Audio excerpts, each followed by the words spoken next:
Il a uni les peuples avec 6 cordes et un micro. Et même les balles n'ont pas pu le faire taire. Aujourd'hui, on s'intéresse à Bob Marley.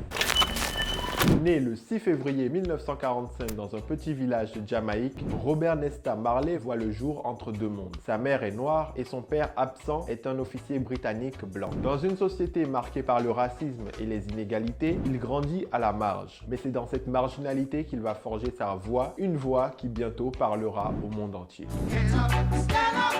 Dans les années 60, il fonde les Wailers avec Peter Tosh, Aston Family Man Barrett et Bunny Wailer. Avec son groupe, il enchaîne les hits One Love, No Woman No Cry, Redemption Song.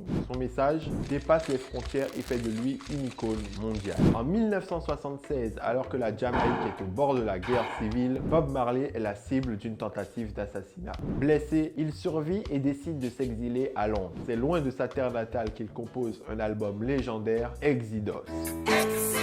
Sorti en 1977, l'album est un tournant. Musicalement innovant, mêlant reggae, funk et rock, Exodus est aussi un album profondément engagé. Il contient des titres devenus mythiques. Chaque chanson est une prière, un cri, une promesse. Bob Marley, cet homme venu du ghetto dans un petit pays oublié, devient une icône universelle. Avec sa musique, il porte le message des Rastas. Utilisant les textes bibliques, il parle de libération et de retour en Afrique. Avec lui, le reggae s'impose avec des messages unificateurs qui transcendent les genres. Paix, amour, justice et liberté. En 1981, un cancer l'emporte à seulement 36 ans. Mais Bob Marley n'est pas mort. Son héritage vit à travers sa musique. Et en reprenant un discours de Haïlé Sélassié, il chante « Jusqu'à ce que la couleur de la peau ne soit plus importante que la couleur des yeux, il y aura la guerre. » Jusqu'au bout, il aura chanté pour l'unification de l'Afrique, la justice, la libération et la révolution.